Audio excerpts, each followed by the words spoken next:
Hello दोस्तों, मैं doctor आनंद अपने इस पेज पर, अपने इस चैनल पर आप सभी का स्वागत करता हूं। दोस्तों, आज के इस वीडियो में हम बात करेंगे होम्योपैथिक मेडिसिन कैक्टस ग्रैंडिफ्लोरस के बारे में। दोस्तों, कैक्टस ग्रैंडिफ्लोरस होम्योपैथिक मेडिसिन हार्ट के लिए बहुत ही इफेक्टिव दवा मानी जाती है। कैक्टस के नाम से ही आप समझ गए होंगे कि यह जो है कैक्टस से बनी हुई दवाई है, जो नागफनी होती है, ज़्यादातर रेगिस्तानों में उगती है, उससे यह दवा को प्रिपेयर किया गया है, जो कि हार्ट के लिए, हार्ट की मसल्स के लिए बहुत ही इफेक्टिव दवा मानी जाती है। अगर आपको कोई हार्ट डिसीज़ है और कैक्टस दवा के लक्षण आपसे मिलते हैं, तो वह हार्ट डिसीज़ आपकी ठीक हो सकती है। आइए जानते हैं कि यह दवा जो है कहाँ कहाँ पर काम करती है, किन कंडीशंस में काम करती है, क्या क्या इसके सिम्टम्स है और किस पोटेंसी में इस दवा को लिया जा सकता है। दोस्तों, इसका जो चीफ एक्शन रहता है, मेन एक्शन रहता है, वह हार्ट के जो सेंटर होता है उसके चारों ओर की जो मसल्स होती है वहाँ पर होता है। कैक्टस का जो मेन एक्शन है, हार्ट की सेंटर जो मसल होती है, हार्ट के सेंटर वाला भाग रहता है, उसके चारों ओर जो मसल्स रहती है, हार्ट की मसल्स पर इसका मेन एक्शन रहता है। साथ ही साथ सर्कुलेशन में इसका बहुत अच्छा एक्शन रहता है। सर्कुलेशन से संबंधित समस्याओं में कैक्टस का उपयोग किया जाता है। यह जो है, जहाँ पर भी कॉन्स्ट्रिक्शन फीलिंग हो रही है, जकड़न फीलिंग होती है, खासकर हार्ट की समस्याओं में कैक्टस बहुत ही अच्छा काम करती है। अगर आपको सर्कुलर जो मसल्स होती है, जैसे कि हार्ट की मसल्स, एक सर्कुलर गोलाकार जो मसल्स होती है, हार्ट की मसल्स, आपके गले की मसल्स, आपके इसोफेगस जो फूड पाइप है उसकी मसल्स हो गई, वेजाइना की मसल्स हो गई, रेक्टम की मसल्स हो गई, तो इन मसल्स में अगर कॉन्स्ट्रिक्शन फीलिंग होती है, जकड़न सी फीलिंग होती है, तो वहाँ पर कैक्टस बहुत ही अच्छा काम करती है। यह एक हेमोरेजिक रेमेडी है और यह क्लॉट को बनाने में बहुत ही हेल्प करती है। जहाँ से बहुत ज़्यादा ब्लीडिंग होती है, ब्लीडिंग रुकती नहीं है, तो क्लॉट फॉर्मेशन के लिए भी कैक्टस बहुत ही अच्छा काम करती है।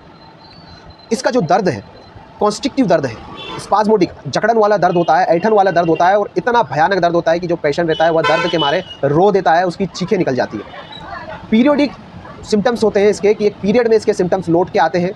दर्द जो होता है इसका पीरियोडिक होता है, एक पीरियड में दर्द इसका लौट के आता है। बॉडी में इसके बहुत ज़्यादा टाइटनेस फीलिंग आती है, ऐसा लगता है कि किसी ने बॉडी को जकड़ लिया है। साथ ही साथ जनरल वीकनेस और थकान इसको बनी रहती है। इसके साथ साथ ड्रॉप्सिकल अफेक्शन इसमें देखे जाते हैं, मतलब कि बॉडी में स्वेलिंग देखी जाती है, बॉडी में पानी भरना, कहीं भी बॉडी के अंग में पानी भर जाता है। हार्ट अफेक्शन के कारण सूजन आ जाती है। आगे हम पढ़ेंगे कि किस कंडीशन में सूजन आती है। इसकी समस्या जो है, सूरज की गर्मी से बढ़ती है, उमस से इसकी प्रॉब्लम बढ़ती है और डिसअपॉइंटमेंट इन लव, अगर इसको प्यार में धोखा मिलता है और साथ में हार्ट डिसीज़ है तो इसको बहुत परेशानी होती है। बहुत सारी कंप्लेंट जो इसकी है कैक्टस की, वह हार्ट्स के अफेक्शन से, हार्ट के अफेक्शन से, मतलब दिल की जो समस्याएं हैं, दिल की बीमारियों से बहुत सारी कंप्लेंट इसकी जुड़ी हुई रहती है। लो ब्लड प्रेशर की प्रॉब्लम इसमें देखी जाती है। साथ ही साथ हार्ट की कमजोरी इसमें देखी जाती है कि कमजोर हार्ट के कारण ब्लड प्रेशर लो हो जाता है अक्सर। अब दोस्तों, कैक्टस की जो समस्याएं हैं वो कहाँ कहाँ पर बढ़ती है, किन किन चीज़ों से बढ़ती है। लेफ्ट साइड, उल्टे हाथ के साइड, लेफ्ट साइड लेटने से इसकी समस्या बढ़ती है। सिर के बल लेटने से, सीधे मतलब पीठ के बल लेटने से इसकी समस्या बढ़ती है। पीरियोडिकली इसकी समस्या बढ़ती है कि मतलब एक पीरियड में इसकी समस्या बार बार आती रहती है। एक्सर्शन, मेहनत करने से इसकी प्रॉब्लम बढ़ती है। सुबह के 11 बजे और रात के 11 बजे इसकी प्रॉब्लम बढ़ती है। रात के समय प्रॉब्लम बढ़ती है। चलने फिरने के दौरान इसकी प्रॉब्लम बढ़ती है। सीढ़ियाँ चढ़ने से कैक्टस की प्रॉब्लम बढ़ती है। आवाज़ से, लाइट से और सूरज की गर्मी से प्रॉब्लम बढ़ती है। इसकी समस्याओं में इसको आराम होता है, ओपन एयर से, खुली हवा में इसको अच्छा लगता है और सिर पर प्रेशर देने से, सिर को दबाने से इसमें आराम मिलता है। दोस्तों, आइए बात करते हैं कि कैक्टस के माइंड के सिम्टम कैसे हैं। जो कैक्टस का पेशेंट रहता है, उसकी मेंटलिटी, उसका माइंड कैसा रहता है। तो जो पेशेंट रहता है कैक्टस का, वह बहुत ही शांत रहता है, ज़्यादा बोलता नहीं है, चुपचाप रहता है, अल्पभाषी जिसको बोलते हैं, बहुत कम बोलने वाला रहता है। बहुत जल्दी रो देता है, रोना आ जाता है, पता नहीं कहाँ से इसको रोना आ जाता है अचानक, लेकिन अगर आप इसको समझाओगे तो बहुत जल्दी ये चिढ़ जाता है। इसको दिलासा बिल्कुल पसंद नहीं है। और अगर कैक्टस का पेशेंट है और उसको कोई बीमारी है तो उसको ऐसा लगता है कि उसकी डिसीज़ जो है इनक्योरेबल है, कभी ठीक नहीं हो सकती। उसके दिमाग में ऐसा वहम बैठ जाता है कि जो उसको बीमारी है, चाहे हार्ट की हो, चाहे किसी प्रकार की बीमारी हो, उसको ऐसा लगता है कि यह इनक्योरेबल है, कभी ठीक नहीं होती। कैक्टस का पेशेंट हमेशा सैड रहता है और साथ ही साथ इल ह्यूमन रहता है, चिढ़ जाता है बहुत जल्दी डर भी जाता है। उसको हमेशा मौत का डर बना रहता है और ऐसा लगता है कि कुछ होने वाला है। ये माइंड सिम्टम है कैक्टस के। अब हेड सिम्टम की हम बात करें कि हेड में इसके क्या क्या सिम्टम है, तो एक हेवी पेन बना रहता है इसके वर्टेक्स पे, सिर के ऊपरी भाग पे एक हेवी पेन बना रहता है, जो कि प्रेशर से उसको आराम मिलता है। साथ ही साथ बात करने से, आवाज़ से या फिर लाइट से बहुत ज़्यादा बढ़ जाता है सिर का दर्द। संगीत सुनने से, मतलब कि नॉइज़ से इसका बढ़ता है। खाना अगर इसको टाइम से नहीं मिला तो इसकी प्रॉब्लम बढ़ जाती है। आवाज़ से, लाइट से बढ़ता है। पीरियोडिक हेडेक रहता है और पल्सेटिंग पेन रहता है। टस टस टस, एक दर्द ऐसा बना रहता है कि आता जाता रहता है, एक फलकन वाला दर्द बना रहता है। जैसे बहुत सारे पेशेंट मेरे पास आके बोलते हैं, दोस्तों डॉक्टर साहब सिर में फलकन हो रही है, दर्द जो है उसका टस टस बना हुआ है।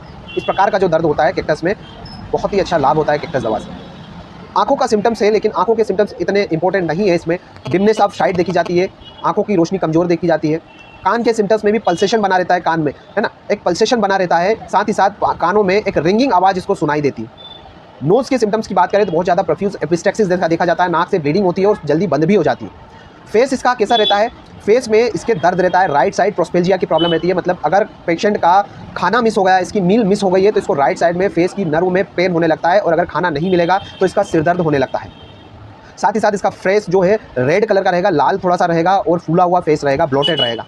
थ्रोट की सिम्टम्स की हम बात करें तो एक कॉन्स्ट्रिक्टिंग पेन रहता है ईसोफेगस में, जो खाने की फूड पाइप है, जो खाने की नली है, उसमें कॉन्स्ट्रिक्टिव पेन रहता है। इसका जो मैंने बताया था कि जो सर्कुलर मसल्स रहती है उसमें बहुत ही अच्छा काम करती है कैक्टस। तो जो सर्कुलर मसल्स होती है जहाँ पे जकड़न हो सकती है, उस जगह पर अगर कॉन्स्ट्रिक्शन फीलिंग होती है कि जकड़ गया है, तो वहाँ पर बहुत अच्छा काम करती है। तो ऐसे ही इसको फूड पाइप में जकड़न फीलिंग होती है, उस जकड़न के कारण यह कोई ड्रिंक को नहीं पी सकता है, कोई लिक्विड नहीं निकल सकता, उसको प्रॉब्लम होगी। सफोकेटिव फीलिंग रहेगी कि साथ में कॉन्स्ट्रिक्शन फीलिंग हो गई है, जकड़ रहा है, इस प्रकार की प्रॉब्लम होती है। स्टमक सिम्टम्स की हम बात करें तो पेट में इसको ऐसा लगता है, पेट के पीछे की जो आर्टरी रहती है जिसको कोइलियक आर्टरी कहते हैं, उसमें पल्सेशन दिखता है, वोमिटिंग हो सकती है, साथ में ब्लीडिंग हो सकती है वोमिटिंग के, नोशिया रहता है स्पेशली मॉर्निंग में और पूरे दिन इसको नोशिया बना रहता है। साथ ही साथ लॉस ऑफ एपेटाइट की प्रॉब्लम रहती है, इसको भूख नहीं लगती है। मीट से इसको एवर्जन रहता है। कैक्टस का जो पेशेंट रहता है इसको मीट मांस से इसको बहुत ज़्यादा नफरत हो जाती है, लेकिन पहले कभी ना कभी इस पेशेंट को बहुत ज़्यादा शौक रहा था, बहुत ज़्यादा यह मीट का शौकीन था, बहुत ज़्यादा इसको शौक था। लेकिन जब से इसको कोई हार्ट की बीमारी रही है, जब से इसको कोई हार्ट की डिसीज़ हुई है, इसको बिल्कुल नफरत सी हो गई है मीट से।